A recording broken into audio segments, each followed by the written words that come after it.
I'm excited and interested to hear from Matt Collins, the head of product marketing at MNTN, and we'll be hearing about how a top jewelry brand used CTV to drive offline conversions. So please join me in welcoming Matt.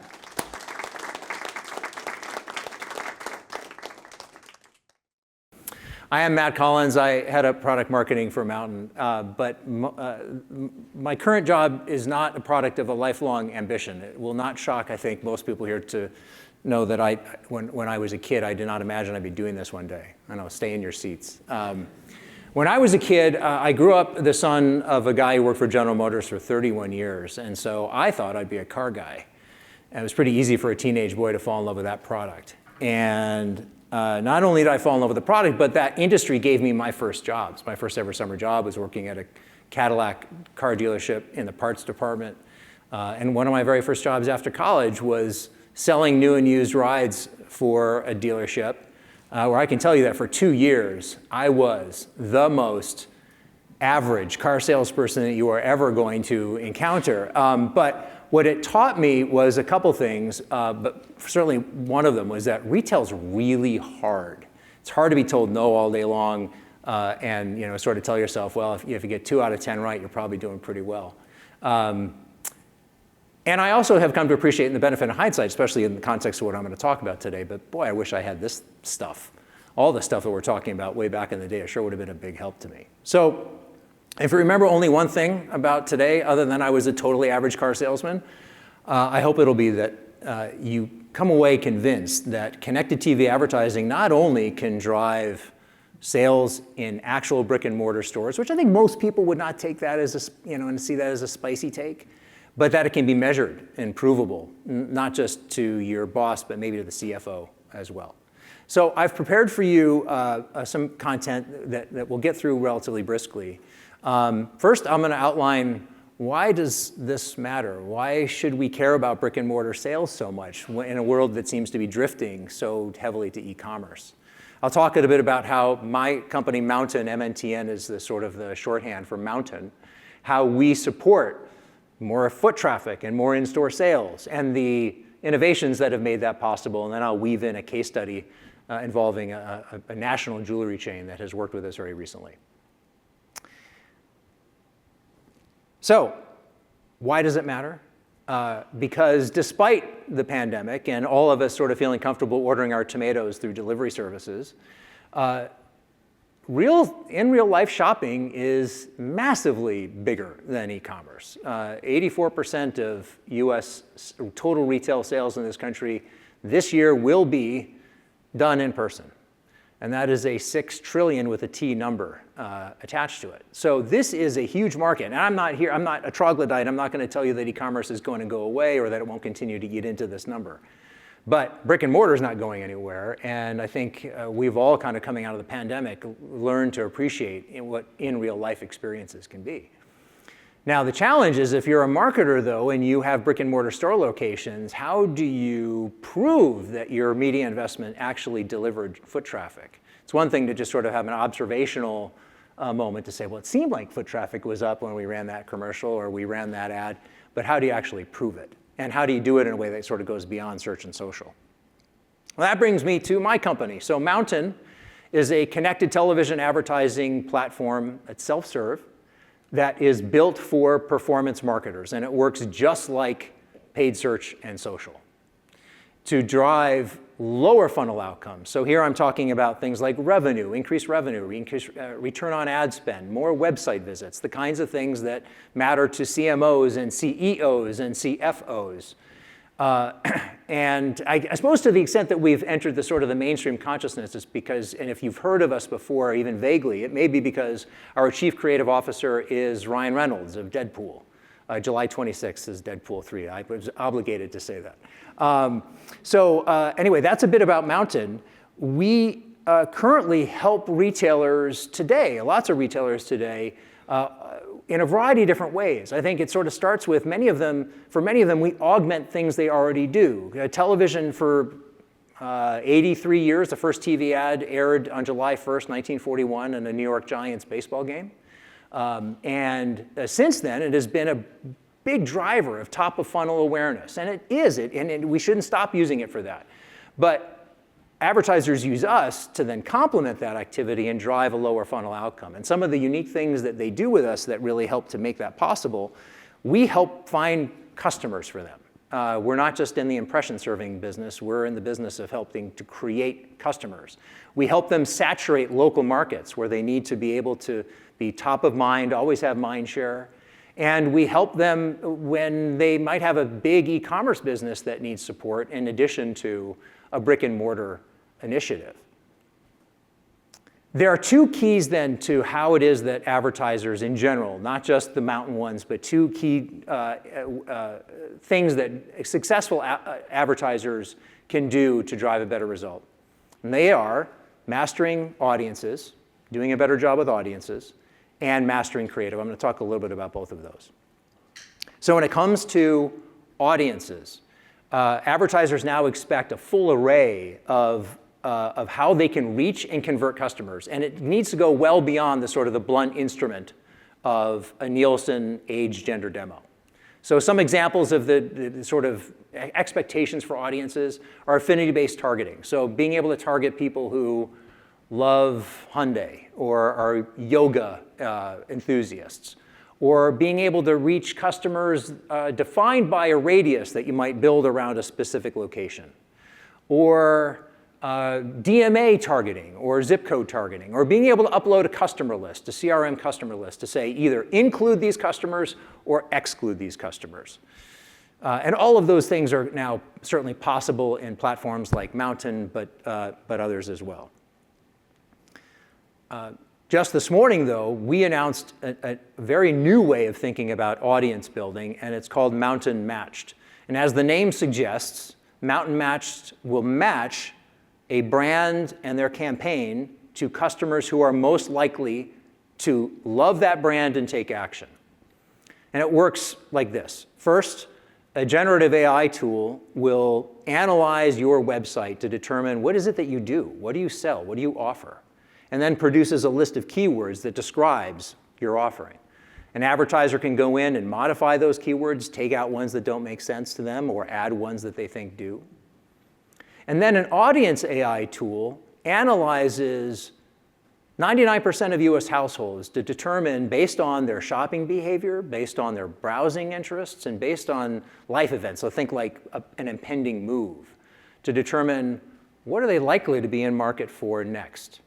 And we put those two things together to serve ads to customers who are very likely to buy. And that's really important because if you're a smaller advertiser, you can't afford to be spending on wasted impressions. You don't have the budget for it. You need your campaigns to deliver customers. And advertisers that have made the switch to Mountain Matched are reaping the benefits with 2 times higher return on ad spend, 3 times more site traffic, and half the cost per acquisition. Now, the audience capabilities and being able to bring in more of them is great, but if you can't measure it and prove it to somebody else, then it's sort of the tree falling in the forest without anyone around to hear it. So this then brings to the importance of being able to measure what's happening both online and offline. I'm going to talk a little bit about both. It is now possible to measure the impact of what's happening with your campaigns in real life activity through attributions that combines both what's happening in e-commerce and in real life, and where you can get the granularity to be able to go all the way down to the order ID.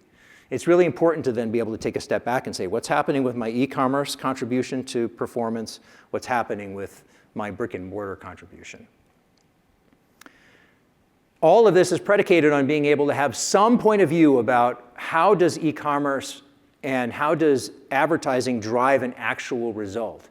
And so certainly not overlooking the importance of e-commerce in all of this. Our business was built on driving e-commerce sales. We've come up with a system for how do you attribute an outcome from an ad campaign when you can't go and slap the TV screen. You can't do that yet.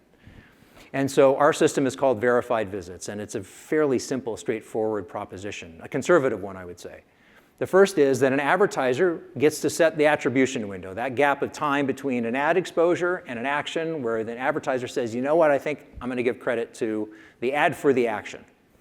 If an ad is served into a household and is viewed in its entirety, and a customer in that household takes an action in the attribution window that you define, that gets counted as a verified visit and will show up in the Mountain platform, Google Analytics 4, Rockerbox, or you can use an API to bring it into, if you're Tableau or Domo users and you want to have a sort of single source of truth, we can support that too. When we put all of it together to create then the reporting that allows for advertisers to be able to say, hey boss, this is what's actually happening, we see that there are, first of all, a lot of options for making it all come together, and those options inevitably result in a level of granularity and clarity that really help a marketer fight for the next quarter, the next half, or the next year's budget with a lot more confidence. So in our platform, just a sampling of things that are possible include being able to do audience segment reporting, or in the case of Mountain Match, keyword reporting. So you can see which keyword or which audience segment drove which kind of result. We offer incrementality. Incrementality reporting is based on the premise that coinciding with any campaign, you're going to get results that would have happened anyway, with or without the ad. So how do you suss out the impact of the ad from those things that would have happened organically? And then we support all sorts of third-party integrations so that you're not dependent on Mountain to grade the homework. And when our customers light up those third-party integrations, they get that level of clarity that I mentioned. 70% of our customers, when they rely on these third-party integrations to grade their homework, they see that their Mountain campaigns outperform their top spending acquisition channels by between 18 and 33%. And they get an almost 20% better cost per acquisition than what they see on traditional linear TV.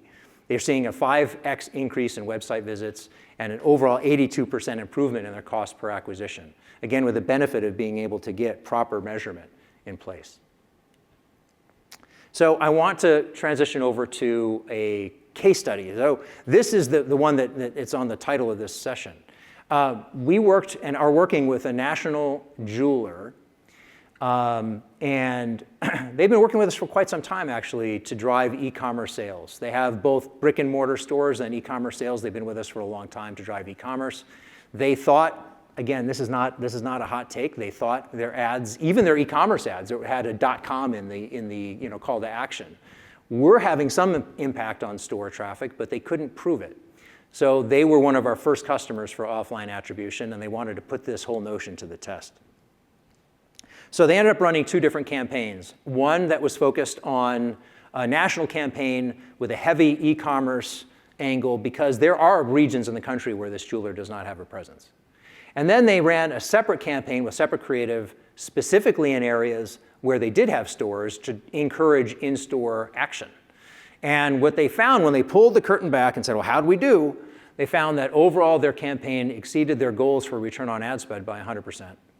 And then I thought, very interestingly, that they found that the order value in-store was 23% higher than online, which I think opens up a bunch of options and interesting thoughts for how do you think about creative going forward.